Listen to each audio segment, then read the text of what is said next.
All right, donks and donkettes, welcome to the show today. All right, let's get right into it. So Bellator 222 was interesting for a lot of different reasons. Kind of struggled on this one. I thought maybe I'll go over to the Rory stuff because I thought some of his defense was pretty good, but in the end, it's not the direction I wanted to go. What was the biggest news coming out of the weekend from Bellator 222? Depends on your perspective. Could be Koji Horiguchi. That's a decent choice. Maybe Chael Sonnen's retirement. That's another one, the main event. But I want to focus on Aaron Pico. Found this one very, very interesting. Frustrating, but interesting. Aaron Pico, who has been heralded as the greatest prospect in MMA history, is now a nearly 500 fighter. It does not need to be this way. I went back and I watched this fight and some of his other fights as well. Let me start by saying a couple of things about him. Number one, people have said, oh, the real issue here is his chin. This happens every time someone takes a tremendous shot, and that is it's not that it couldn't be at all true, but it's a really lazy explanation that is probably only partly explanatory. Moreover, if you go back and look at some of the shots he took, the uncontested right hand that he did not see coming from Henry Corrales, or the uppercut from in his first fight, or in this one, this flying knee. These are shots that if they were not contested or you didn't roll with them or you didn't see them, they would put down most people, right? Most people in that weight class. So this idea, like people said the exact same thing about Sage after he got floored by Cosmo Alexandre, and it turns out he got his face shattered. Like it was just a ridiculous idea. Again, it's not to say that there's, in terms of Sage being a ridiculous idea. In the case of Aaron Pico, maybe by this point, he has sustained enough damage where that's a reasonable concern, but I find it a total oversimplification. It's the first one. Secondly, I've heard people say he's just not going to make it. He's shot. Now, here's the reality. I don't know if he's going to make it. I don't know if Sage is going to make it. My hunch is probably not, to be quite honest with you. But what's the reality? The reality is I don't know. I don't make those decisions. You don't make those decisions either. Only they do. Only they really know.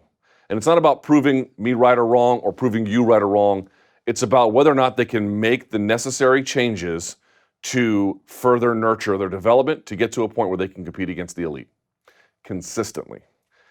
That's really the issue. And to me, when I look at what happened with Aaron Pico over the weekend, I don't think the chin is the best explanation. I don't think that he's shot. I don't think it's the team, because he's been with Body Shop, AKA, and now Jackson's. Like, it's not really the issue. The issue to me is that they have tried to fast-track a development that is not ready to be fast-tracked at all. And maybe that's partly Aaron's fault. Maybe that's partly his team's fault. Maybe that's the promoter's fault. Maybe it's a combination of all of them. I don't know. I'm not there in his camp. I can only watch from the outside and make some assessments. But to me, when I went back and I watched this fight, everyone was like, oh, he was doing so well in the wrestling department. Sort of.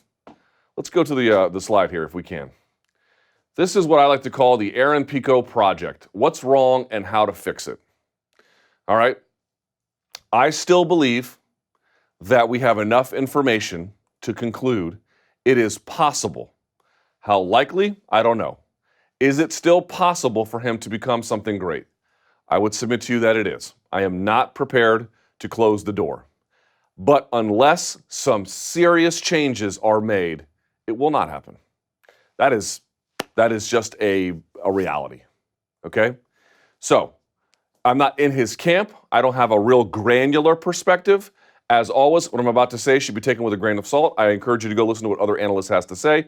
This is not the best analysis or the most complete or the only analysis.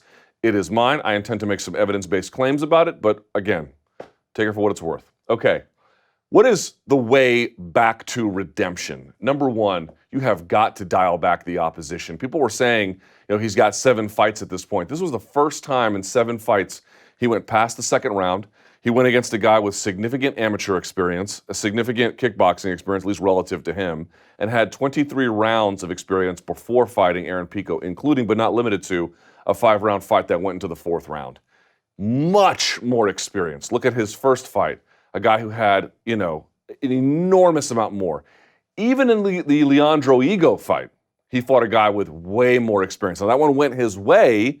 Okay, when Pico is performing at his upper bound ability, he's nasty.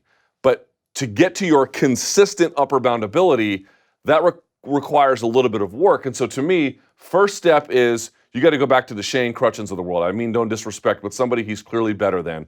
One, to build up his confidence. And two, I made this point on my personal post-fight special, which is fighters of the world, you should seriously consider signing, if you're an elite talent, with a small promotion before going to the big one. Bellator is probably better than the UFC for this, but Bellator is not situated to do what a regional scene generally can do. Yes, they can give you somebody who's tailor-made for you. By the way, why is Aaron Pico fighting tougher fights than Dylan Dennis? Like, to me, it's just crazy that that's the case.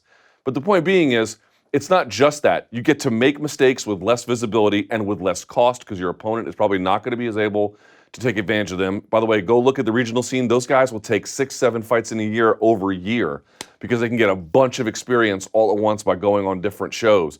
When you're on the Bellator schedule, you're on a much more developed timeline that somebody like an Aaron Pico or a Valerie Loretta or a Dylan Dennis is probably not optimal for. That doesn't mean that they can't make it.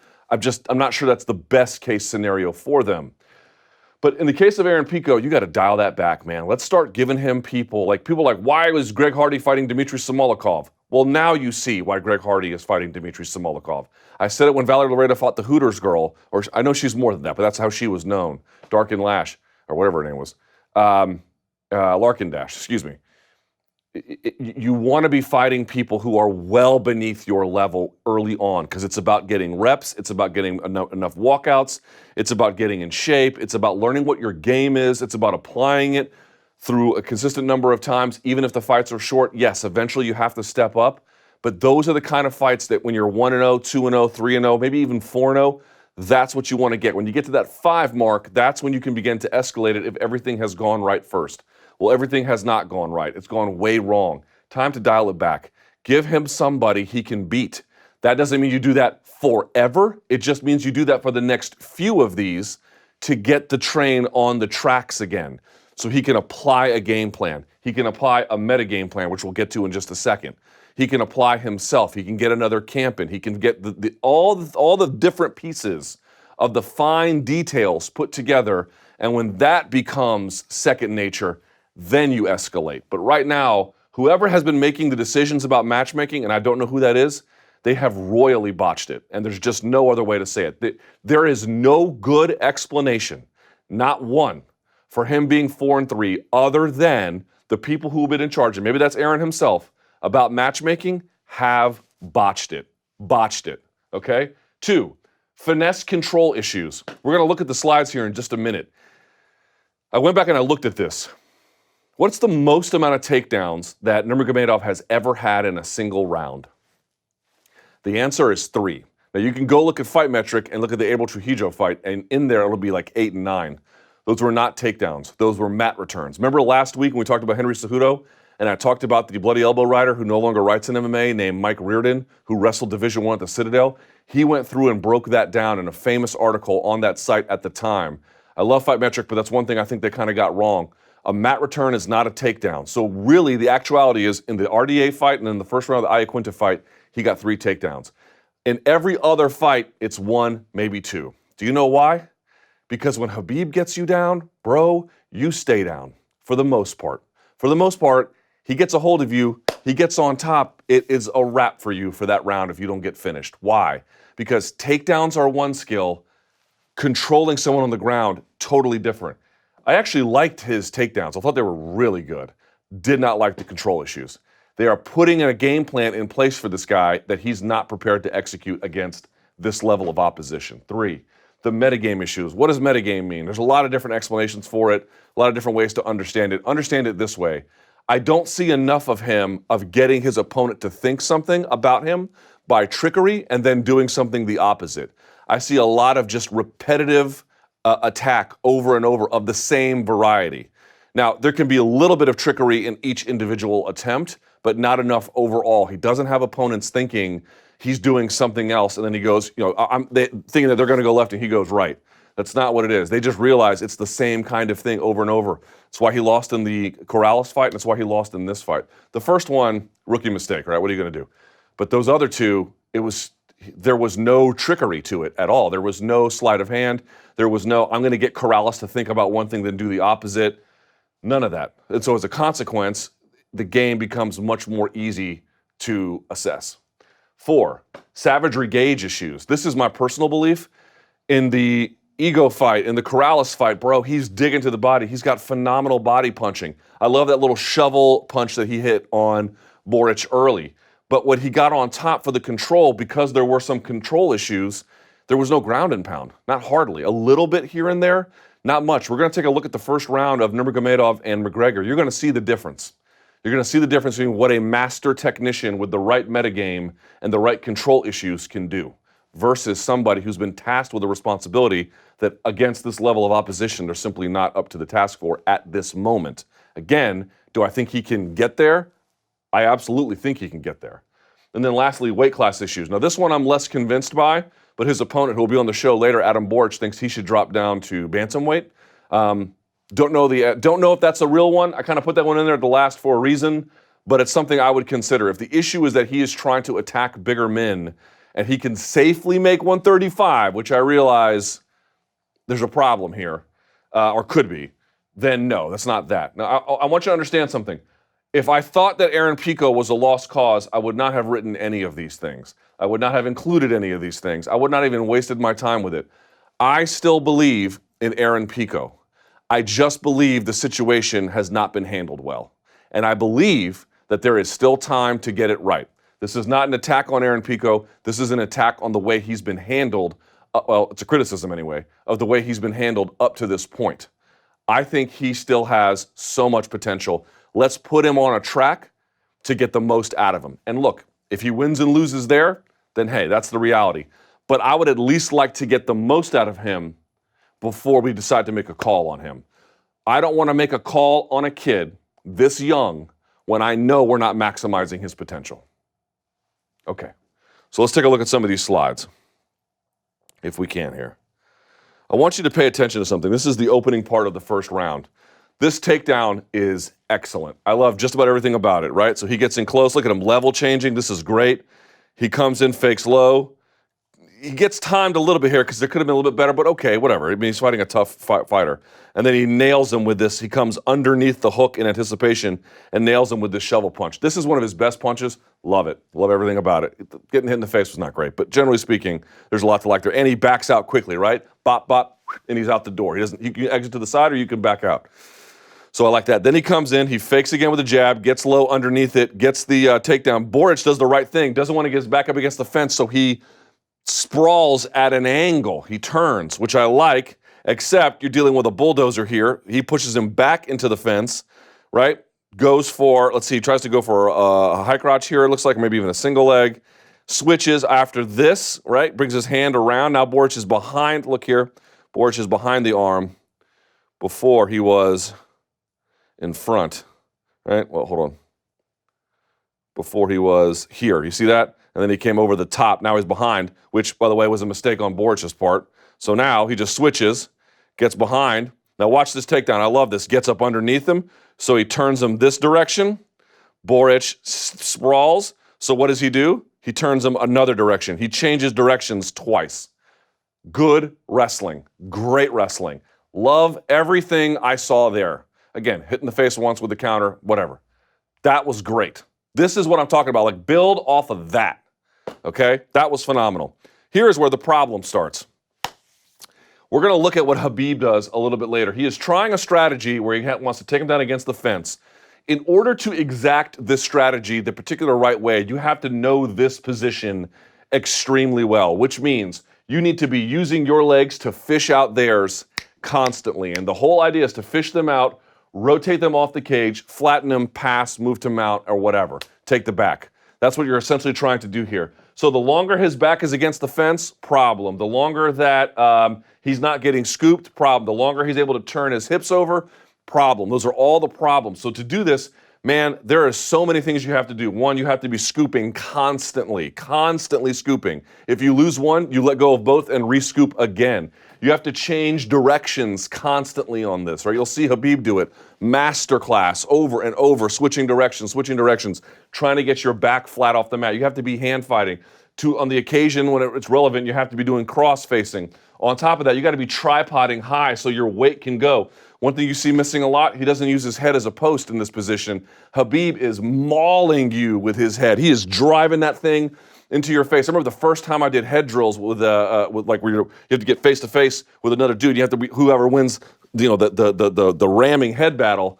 I left the next day, looked like I had been attacked by a lion. My face was completely shredded, right? You got to get up in there on that thing, right? So he's got a lot of, like, it reminds me of the Darian Caldwell fight, right? Where you're just wrestling. Hey, all right, you got your two. You got your two for the takedown. Now what? Controlling is a separate issue from wrestling. They tasked with a responsibility to control here against an opponent too high level for his current level of ability to effectively execute, right? So that's one problem. So watch. Let's just pay attention here. So he's going to scoop. This is fine. Yep, you can see here he's going to scoop. Pay attention to the head. Is the head doing anything? Right? Can't quite get it. Now he turns him this direction. That's fine. All right, we're getting there. Let's see him scoop, right? Here comes the scoop, but it's a little shallow of a scoop. And he's got the arm kind of holding position. Let's see if he can get it, right? A little bit he gets it. Okay. All right, now you can go flat. Once you scoop, then you can go flat. But before, you need to be high in the air on the tripod. Here's another problem. He's not fighting the hand, so you can get the hand post. Now, if you didn't have this scooped and someone's posting on the hand, you can actually just jump to the other side on like a pass, and it works really well. But if you're scooped like this and they can push and you're not hand fighting, you're not up on the grill, right? You're a little bit low on the back, which is fine. There's just a lot of different problems. So this is what I mean. You have to know the ins and outs of this position. By the way, I do not, but I know what Khabib does. And you can just tell that there's a difference between them, right? So look at this. He's pushing him away. Look at the separation of his hips from the line of Pico's body, pushing the head away. Like at some point, you got to let this go and turn. You got to recognize the limits of the position, right? Or turn him this other way, which is fine. Pushing him down, okay? He hasn't quite gotten away, but there's not, again, pay attention to how long he's had his back along this fence line, right? Just pay attention to that. Now, this one I liked. He tries to pull him away. He can't do it. And then Boric, again, changes directions. That's fine. It's just not happening quick enough, but it's fine for right now. Boric turning his hips over. Pico, I like this part from Pico. He's still trying to get a hold of him. Again, notice, no ground and pound, no head control. Very little hand control as well. He's mostly just locked underneath his hips. For this adjustment, which I like, I thought, you know what, you're probably better off here. Let's get him off the fence. Let's take him to the middle of the cage. I actually like that idea because against the fence, there was too much finesse from Boric in that particular occasion. So then you go here a little bit fast forward. A little bit of ground and pound, foot on the hip. We always talk about that. They get the foot on the hip, you got to clear it immediately. And then he's pushing on the head. He's going to get to an elbow here, right? So he's putting all the pieces in place. Foot on the hip, pushing away on the elbow. Man, you're doing a lot when you have that, okay? That looks like nothing. It's the building blocks of the next step. Sure enough, he goes here. Boric posted on a hand. You got to take all this away immediately. The tripod is a little low. Like, look at the back angle. It needs to be much tighter and then much higher. Right? You got to be in on that, okay? And watch this. He pushes away, and he just kind of bulldozes him back down. I want to pay attention to something. Look at this for a second here. Like, if you're a wrestling or jiu-jitsu student, what do you notice here? How do you control somebody on the ground? You have to control their hips and then their head or neck, right? That's the way to control them. If you have those two things controlled, they're not going anywhere. If you have a really tight side control, let's say with a gi, and you can take your pants and their pants, you can grab a hold of it and then shove them down, and you have like that God, who did that crossface on me one time? I thought my jaw was going to explode. The really nice guy out of Marcelo Garcia, who does all the jiu-jitsu fanatics. He's always smiling. God, what's his name? I can't remember. If you got like a ridiculous crossface and you can control the hips, they're not going to move. Like your spine can't move. There's no crossface here. He's able to get on a hand and sit up. Like, if your game plan is to control here, you need to have those kinds of skills against an opponent who knows if that's missing, I'm going to keep doing this. Against lesser opposition, you can work on that and then build towards it, right? So there's just no control of that. Look at him. He's sitting upright, going side to side, and then he twists one side to the other and gets his hips free. All right? I mean, this keeps going. Look at this one. Takes him down. Look at this. Boric on a knee. Now he relents here. This arm should be coming around for the crossface, and it never comes. Fine, you took half guard. This has got to come free. You have got to control. If their head is doing this and it's free, they are not controlled. They are not controlled. They're going to get to an elbow or something. In fact, let's watch what he does here. Let's see how he gets out of it, or at least challenges the position. Again, do you see any ground and pound? Very little. Again, gets to an elbow. Shocker, he got to an elbow. Why wouldn't he get to an elbow? There's nothing controlling him. Right? And then now this was nice. He came through and got the cross wrist. As a metagame, you can think, oh, I'm letting you roll to your knees. Ben Askren's the king of this, and then Khabib too. And then as they do, that's when they get their wrist control, and then they break you back down, and they begin to work you over because they like that control position where they can lean on you. Their hips are facing you. Your hips are facing the mat. It's even better control than when they're squirming off their back. They actually like that. So again, metagame, right? He's got that. He breaks him down here. Now, where's the ground and pound? There's just none.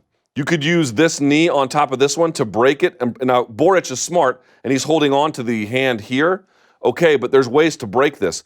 Why isn't your head in the back of the armpit to pull out and then control? Right? You create a post to stop them and then yank it out. Who does that? Khabib. And you could say, oh, well, look, comparing Aaron Pico to Khabib is not fair. Of course it's not fair. But Khabib can execute that game plan because of his extraordinary skill. So here we go. Look, do you see any ground and pound? These are all the times he was on the ground. Here we go again. He scooped the legs. That's nice. You got to rotate him around. Let's watch him. This is nice. He rotates him around, but there's no control over here, and he's got the whizzer. So what's going to happen? Let's see if he plants the left hand, which he does, and he just turns over. There's nothing controlling him. And he just scoots right out. If your game plan is to do this, you got to have tighter control, and if you're not ready for that, let's lower the opposition so you can get good at it. Because the wrestling's there. Boric couldn't stop the takedowns. The takedowns were all there. All the takedowns were there. It was being able to maximize time on the floor. Here we go, second round. He gets the takedown. Look, comes like it's nothing. Dude, the takedowns are solid. Look at that, and then crashes into him. That hurts. Where's your crossface up top? It's not there, and Boric is now right against the fence. This is what I'm talking about. Like, there's just things that are missing for this kind of a game plan. All right, he scooped one leg. If you scoop one leg and the other one's this free, look how much daylight is between them. You got to let it go and then go back and get both. Now, there's ways to do that. You don't just create a ton of space, but you recharge the effort by driving into them, ass in the air, hips into their, or excuse me, shoulder into their hips, pulling them tight, controlling them, and then re-scooping, right? It's just too loose here. And he's turning him off the side. That's fine. Again, where's the head? It's always underneath. It's never in his grill. I mean, see what I'm saying? Like, there's just nothing there. There's no real actual control. So what does Boric do? Takes his time. He's waiting. Look at him. Gets turned off of here and then uses that because no one is hand fighting him to place his hand. Right? These hands are here. No one is controlling his post arm. So from the post arm, he gets two post arm. What do you think he's going to do? He's going to go right back to the fence if he can. Now that's better. He gets the one controlling hand. Let's see what happens here. Still controlling. And again, the control is fine if you think you can just win like this, but and against lesser opposition he could, just not against Adam Boric. There's the crossface. Let's get him down. Oop, lets it go. Turns him. Right? Gets him down. You see, there's like nothing really manipulating him. I mean, you don't have to be an expert, and certainly I am not, but you can just look. There's just not much happening here.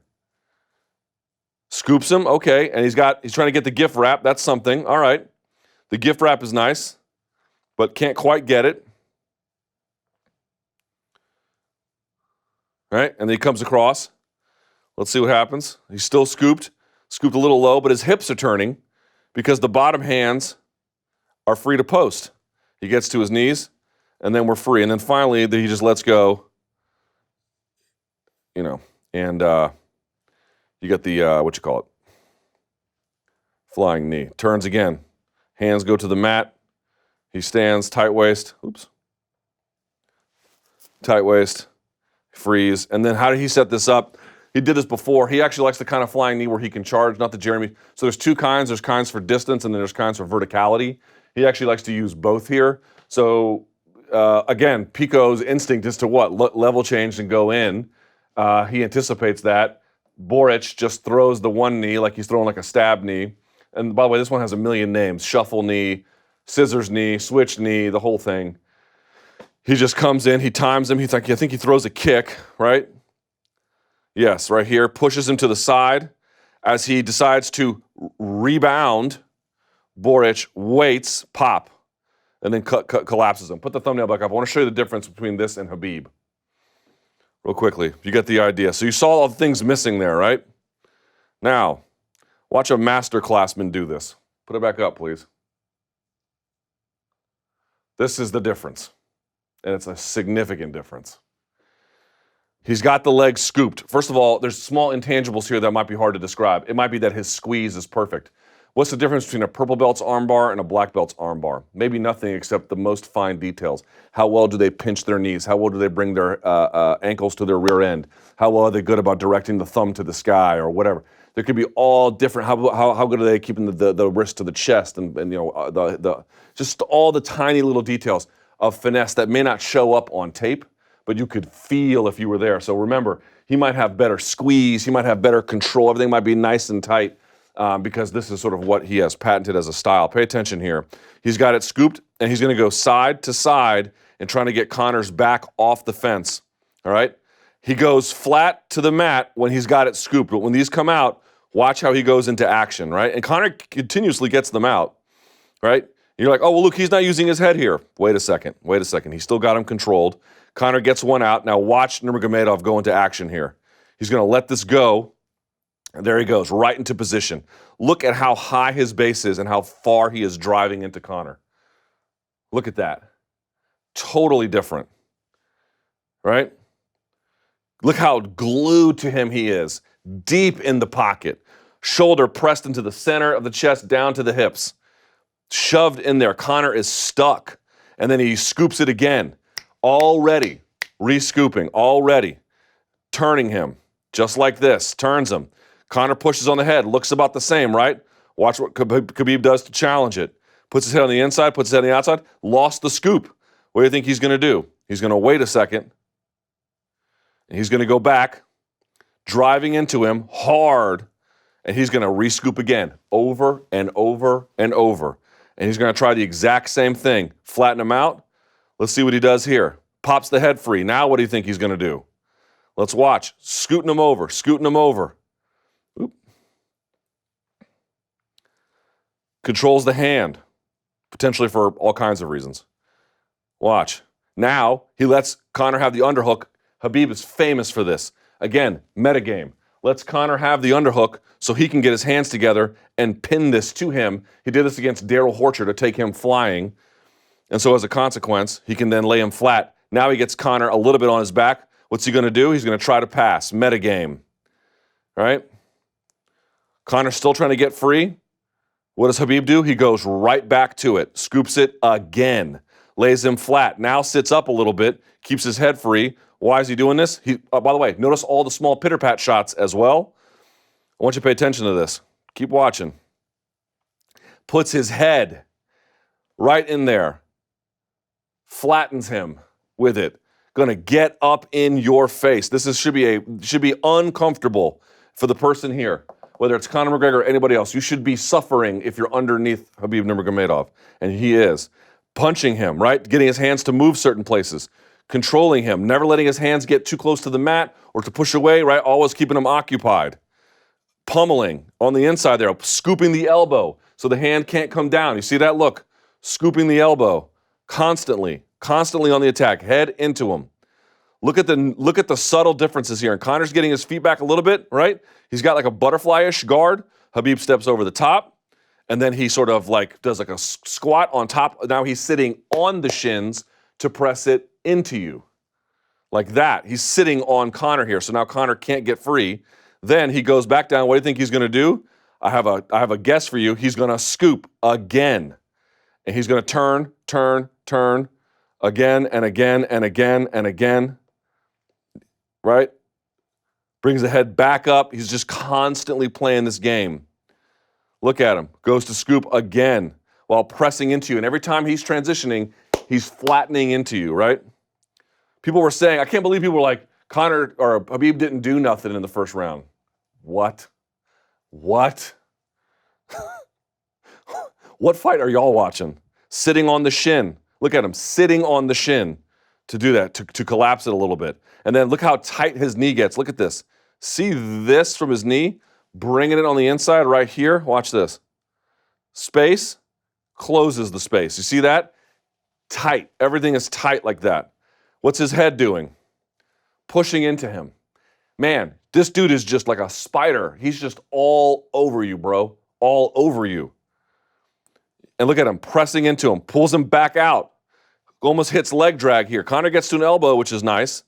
And then Khabib switches directions. Look at him. Switching directions. Switching directions. Constantly leans, drives. Look at him driving here off of both feet into Conor. Steps around, scoops it, pushes, right? Head on the inside, gets his hips under him, pushes, now gets Conor to basically concede the position here. He's in butterfly guard. He drops his weight to avoid being swept, right? Comes back up a little bit, and there's no threat here because his head is on. There's a lot of different mechanics here, but he's avoided being able to be lifted here.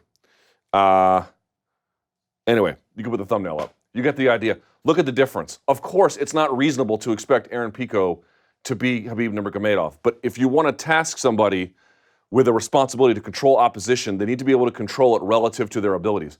Conor has actually a pretty good game, but this is what Khabib does. He can do it against the very best. So the thing here is dial back the opposition. Let's get him to use a metagame. I need to see Aaron Pico convince his opponents he's doing something, and then he does the opposite rather than just, waves crashing into the shore over and over and over again. You'd be like, well, Luke, what about Khabib's metagame? He's got metagame on the ground, less so with the wrestling, but that's why his wrestling is like sub 50% for takedowns. People kind of know it's coming. He just eventually sort of forces his will. On the ground, however, a little bit different. We need to see dial back opposition, some weight class potential changes, savagery. Like it's one thing to be like against Corrales, against Ego, going crazy, and then against Boric, there's no ground and pound. Like you got to figure out exactly when to let that beast go, because there is a beast in there, and there were some other ones in there I forgot as well. The finesse control issues. So to me, Aaron Pico is still the prospect we think he is, but we need to see some changes happen if he's going to become exactly the upper bound limit of what we thought possible.